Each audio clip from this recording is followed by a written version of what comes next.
देखिए 24 नंबर प्रश्न पर ध्यान दीजिए। सवाल में है ख्याति का नगद में न लाया जाना। हम आपको एक बात थ्योरी में बताए थे कि नया साझेदार पूंजी लेके आए ना आए, उसको ख्याति में तो हिस्सा लाना है।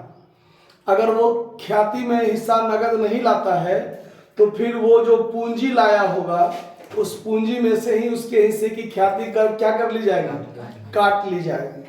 तो यहाँ सवाल में दिया हुआ है कि x और y साझेदार हैं, लाभों को 3:2 में बांटते हैं, वे z को नए साझेदार के रूप में प्रवेश लेते हैं। यह उम्मीद की जाती है कि 60,000 रुपया पूंजी के लिए और 20,000 रुपया ख्याति के लिए लाएगा। नया लाभ विभाजन अनुपात 1:1 है। z सिर्फ 60,000 लाने में समर्थ है, मतलब 60,000 उसको पूंजी भी लाना है और 20,000 उसको ख्याति भी लाना है, तो उसको टोटल 80,000 लाना चाहिए था ना, लेकिन वो मात्र 60,000 लाने में ही समर्थ है। 20,000 नगद लाने में वो असमर्थ हो जाता है। किसके लिए? ख्याति के लिए। तो अब सवाल में है कि फर्म में इसका रोजनामचा प्रविष्टि आप कैसे करेंगे। तो देखिए कैसे होगा। सबसे पहले आप old ratio of A and B 3:2 लिख लीजिए। उसके बाद new ratio of A B C 1:1:1 रख लीजिए। तो अब आपको जब दोनों अनुपात दिया हुआ है तो सबसे पहला काम हो जाएगा कि आपको त्याग अनुपात निकालना है। तो आप सबसे पहले त्याग अनुपात निकाल लीजिए। तो सेक्रीफाइस रेशियो बराबर हो जाएगा आपका old ratio minus new ratio. तो त्याग कौन कौन करेगा? ए और बी दो साझेदार ही करेंगे, तीसरा तो नहीं करेगा, नया तो नहीं करेगा। तो ओल्ड रेशियो 3/5 2/5, इसमें से 1/3 1/3 आप घटा लीजिए।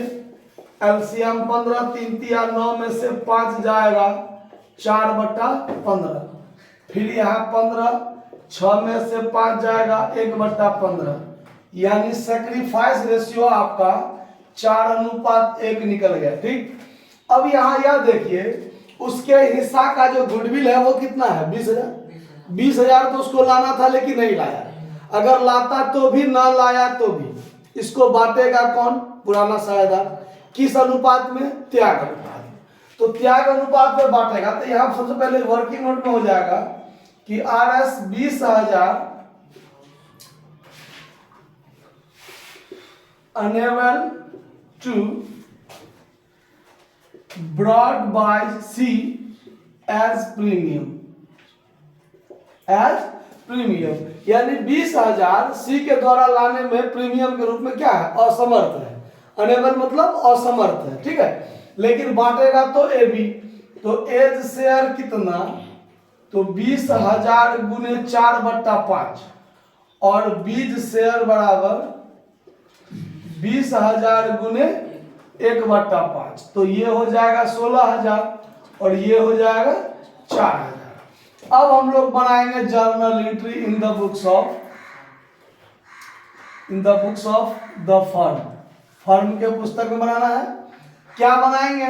तो सबसे पहले पूंजी लेके आया तो कैश अकाउंट दिया टू सीज कैपिटल अकाउंट। कितना रुपया लेके आ रहा है? पूंजी 60,000।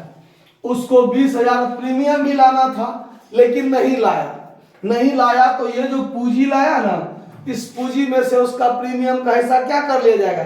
काट लिया जाएगा। तो इसके लिए हम आपको जब थ्योरी बताएंगे उसमें मैं जर्नल एंट्री बताए थे कि जब नया साझेदार प्रीमियम की राशि लाने में असमर्थ हो तो नया साझेदार के पूंजी खाते को डेबिट करते हैं और 2 में उसका पुराना साझेदार जो है वो अपना बांट लेता है उस प्रीमियम के हिस्सा को। तो यहाँ पर हो जाएगा सीज कैपिटल अकाउंट दिया टू एज कैपिटल अकाउंट